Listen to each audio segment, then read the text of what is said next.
Hello बच्चों, good morning. आज हम कक्षा 12 की ऐच्छिक हिंदी की मुख्य पुस्तक अंतरा भाग 2 की कविता नंबर 5 में जो दूसरी कविता है जिसका शीर्षक है सत्य, इस कविता का अंतिम भाग, अंतिम पद्यांश आज हम पढ़ेंगे। पिछले वीडियो में हमने पद्यांश का जो समापन किया था वहीं से मैं आपको जोड़ते हुए इस पद्यांश के बारे में बताऊंगा। इस पद्यांश में भी वही सत्य की चर्चा है जो लगातार पीछे के पद्यांशों में या काव्यांशों में हो रही है, और लगभग कुछ बातें ऐसे हैं जो हर पद्यांश में उनकी पुनरावृत्ति हो रही है या उनसे जुड़ी हुई कुछ बातें या उनके कुछ गुण हैं उनके बारे में ही बताया जा रहा है। चूँकि कविता का शीर्षक सत्य है, इसलिए पूर्ण रूप से हर पद्यांश है वो सत्य के इर्द गिर्द ही घूमता है। तो पिछले पद्यांश में अंतिम पंक्तियों में हमने पढ़ा था कि ये कैसे पता चले कि सत्य आया या नहीं आया, और अंतिम पंक्तियों में यही कहा कि सत्य को एक रूप स्वरूप के आकार में विदुर जी के शरीर से निकलता हुआ, और युधिष्ठिर जी महसूस करते हैं कि मेरी तरफ आता हुआ दिखाई दिया, लेकिन मैं पूर्ण आश्वस्त नहीं हूँ। पूर्ण रूप से ये नहीं कह सकता कि वह सत्य मेरे अंदर समाहित हो गया, या मैं कहने का मतलब मेरे अंदर उतर गया या मुझे छूते हुए आगे निकल गया। ये संशय अंतिम पंक्तियों में हमने देखा था युधिष्ठिर जी का, और लगभग ठीक वैसा ही हमारे साथ भी होता है कि हम सत्य का साक्षात्कार कर लेते हैं बच्चों, लेकिन उसके बाद भी ऐसा महसूस करते हैं कि हमारा सत्य से साक्षात्कार नहीं हुआ। तो इसी कड़ी को आगे जोड़ते हुए इन्हीं पंक्तियों को जो हम पिछले वीडियो में हमने पढ़ा था, इस पद्यांश को आगे बढ़ाएंगे। तो देखिए इसमें क्या कहा गया इन पंक्तियों में, जो श्यामपट्ट पर अंतिम पद्यांश मैंने लिखा है। हम कह नहीं सकते न तो हम में कोई स्फुरण हुआ न ही कोई ज्वर। स्फुरण कहते हैं कंपन को,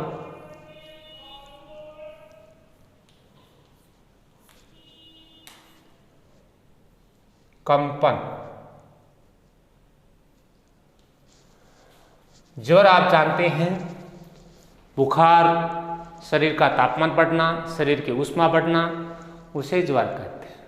किंतु शेष सारे जीवन हम सोचते ही रह जाते हैं। यहाँ कवि ने ये बताया है, जैसा पीछे अभी मैं चर्चा करा था, हम कह नहीं सकते वही सत्य के बारे में कि हम ये दावे के साथ नहीं कह सकते। युधिष्ठिर जी कह रहे हैं कि हम दावे के साथ या पूर्ण विश्वास के साथ नहीं कह सकते कि सत्य हमारे शरीर में प्रवेश किया या नहीं। क्यों, ऐसा क्यों लग रहा है? इसका कारण, इसकी व्याख्या आगे साफ लिखी हुई है। न तो हम में कोई स्फुरण हुआ, अर्थात मेरे शरीर में किसी भी प्रकार का कोई विशेष कंपन नहीं हुआ, और न ही कोई ज्वर, न ही मेरे शरीर का तापमान बढ़ा, न ही मेरे शरीर की ऊर्जा या ऊष्मा बढ़ी। अर्थात एक पंक्ति में हम ये कह सकते हैं कि मुझे ऐसा नहीं लगा कि मेरे शरीर में किसी प्रकार की कोई हलचल हुई हो, और ऐसा नहीं हुआ है तो फिर कैसे ये माना जा सकता है कि सत्य रूपी जो प्रकाश है वो मेरे अंदर समाहित हो गया या समा गया। किंतु शेष सारे जीवन हम सोचते ही रह जाते हैं। और इसीलिए ये बात कही गई है, या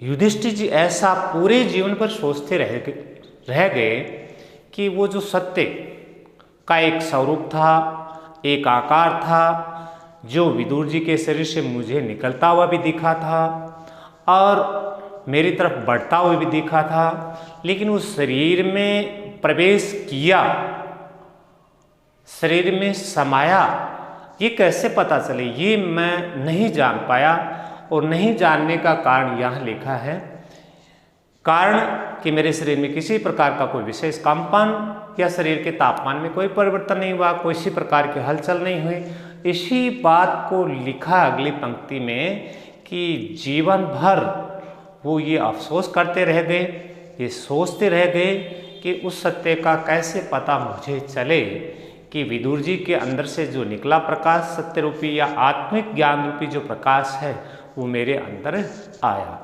और ये उनके जीवन भर का संशय रहा, पूरे जीवन वो यही सोचते रह जाते हैं कि ये सत्य कैसे इसकी पहचान हो, कैसे मैं जान पाऊँ कि मेरे शरीर में समाहित हो गया। अब आगे बढ़ते हैं। कैसे जाने सत्य का वह प्रतिबिंब हम में समाया या नहीं, हमारी आत्मा में जो कभी कभी दमक उठता है, क्या वह उसी की छुआ है? कैसे जाने? फिर वही बात कही गई है युधिष्ठिर जी के द्वारा कि मैं कैसे जानूं, कैसे पहचानूं, कैसे कहूं कि वो जो सत्य का प्रतिबिंब, जो आभास था, जिसे महसूस किया जाता। प्रतिबिंब किसे कहते हैं? बिंब का बनने वाली प्रतिछाया, प्रतिबिंब। एक मानव शरीर से निकलता हुआ आभास, प्रतिबिंब सा आभास जरूर दिखा था, लेकिन वो हम में समाया, मेरे अंदर आया या नहीं आया, ये कैसे कह सकता हूँ?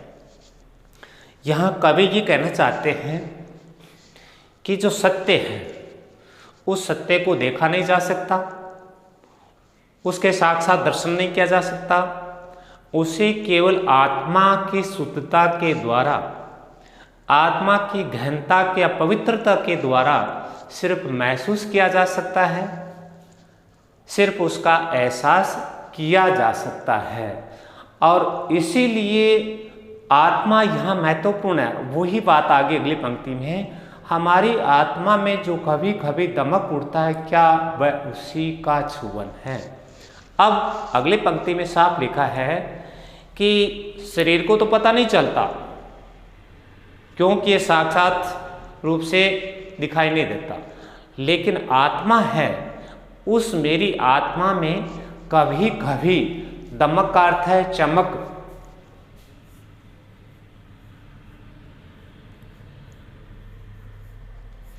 कभी कभी मेरे आत्मा में एक चमक सी पैदा होती है। दूसरा ये भी कह सकता हूँ मैं कि कभी कभी मुझे ऐसा लगता है मेरी आत्मा को बहुत ही ज़्यादा आत्मसंतुष्टि मिलती है, और उस आत्मसंतुष्टि का या मेरी आत्मा में कभी कभी जो चमक दिखाई देती है, क्या वह उसी का छुवन है? छुवन का मतलब स्पर्श, स्पर्श, छुवन का मतलब क्या उसी सत्य का ये स्पर्श है? क्या उसी आत्म संतुष्टि का ये आभास है जो मुझे या मेरी आत्मा को एकदम से प्रकाशित कर देता है, या उसको आत्म संतुष्टि दे देता है? दूसरा मैं इसको ऐसा भी कह सकता हूँ, युधिष्ठिर जी ये भी सोचते हैं कि जब विदुर जी के शरीर से जो आत्मिक ज्ञान रूपी प्रकाश निकलकर मेरे शरीर के अंदर प्रवेश हुआ, उस वक्त मुझे जो एहसास हुआ, क्या वही स्पर्श आज यहाँ दिखाई दे रहा है? अब अगली जो पंक्तियाँ हैं वो इसके अंतिम पंक्तियाँ हैं, जिसमें कवि क्या कहता है कि जो इस कविता का शीर्षक है उसका राज अब तक बना हुआ है। राज कौन सा?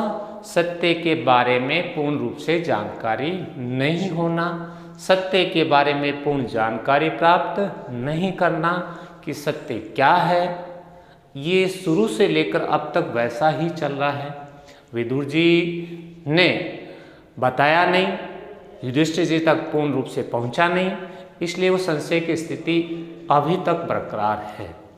कभी लगता है दिखाई दिया, कभी लगता है शरीर में प्रवेश किया, और कभी उसके विपरीत ये लगता है कि शरीर में किसी प्रकार की कोई हलचल नहीं हुई। तो ये कैसे कहा जा सकता है? और उसी बात का चिंतन, उसी सत्य की गहराई से जानकारी प्राप्त करने का मंथन या विचार विमर्श युधिष्ठिर के मन में अब भी चल रहा है। और वही पंक्ति में आगे लिखा है, जैसे विदुर कहना चाहते तो वही बता सकते थे कि इसी सत्य के बारे में विदुर जी यदि चाहते तो जब हमारा आमना सामना हुआ था, जब वो खड़े रह गए थे, उसी वक्त इस सत्य के बारे में मुझे अच्छी तरह से बता सकते थे या उसके बारे में पूर्ण ज्ञान दे सकते थे। लेकिन नहीं, ऐसा नहीं हुआ बच्चों।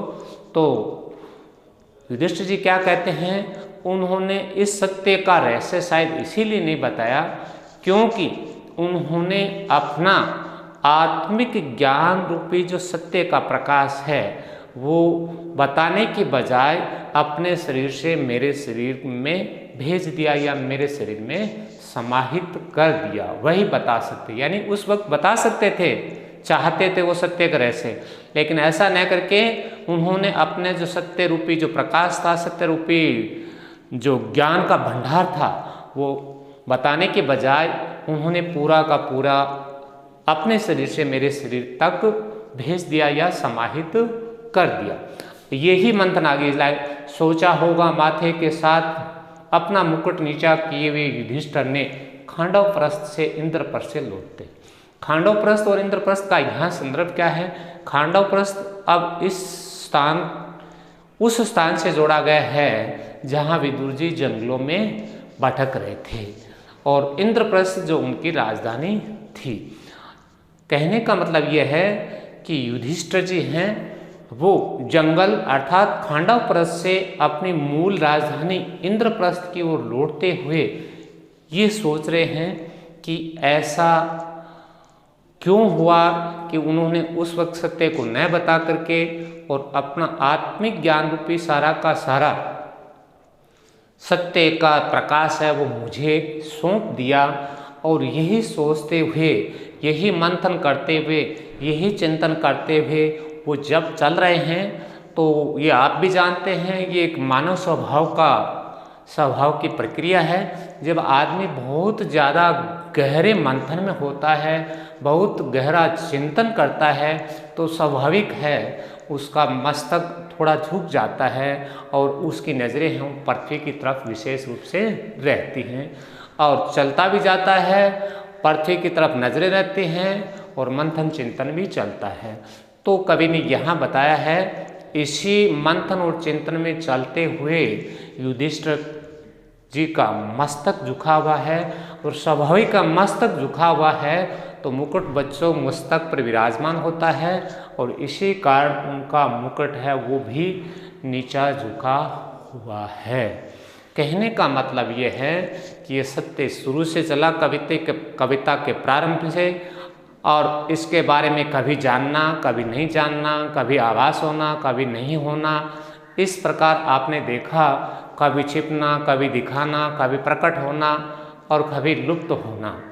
कभी उसके बारे में ऐसा लगना कि इसका कुछ दिखाई दे रहा है, कुछ महसूस हो रहा है, कभी ऐसा लग रहा है कि शरीर में कोई प्रतिक्रिया नहीं हो रही है। तो कहने का मतलब ये हुआ इस कविता के माध्यम से कि सत्य को जानना बहुत मुश्किल है, लेकिन साथ ही कवि ये भी कहता है यदि आप दृढ़ संकल्प हैं, आपने कठोर निर्णय कर लिया है और दृढ़ संकल्प के साथ सत्य को प्राप्त किया जा सकता है। ये सत्य प्राप्ति का एक रास्ता बताया है। इसलिए बच्चों ये कविता दो चीज़ें आपको विशेष रूप से बताती है। पहला, हमारे अंदर किसी निर्णय को करने के लिए कठोर या दृढ़ संकल्प होना चाहिए और उस दृढ़ संकल्प को पूर्ण करने के लिए ये कविता हमारे लिए एक प्रेरणा का स्रोत भी है। तो इस कविता के माध्यम से दो बातें आप जरूर ध्यान रखें।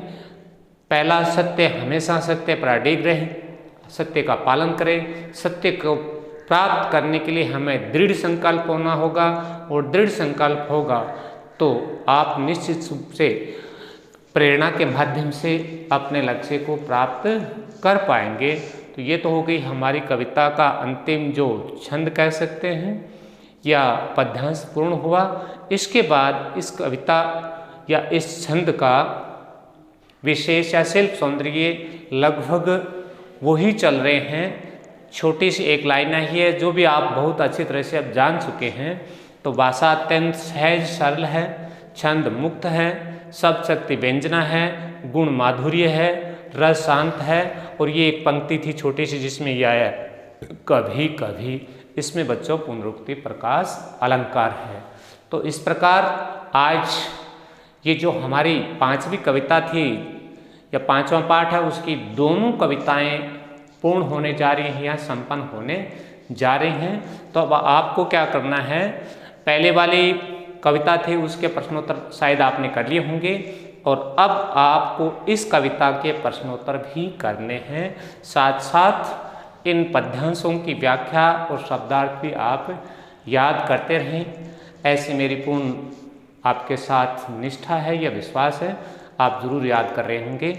आप सभी ने इस पूरी कविता को या इस अंतिम पद्यांश को बहुत ही निष्ठा के साथ, रुचि के साथ देखा, सुना। इसके लिए आप सभी को बहुत बहुत धन्यवाद।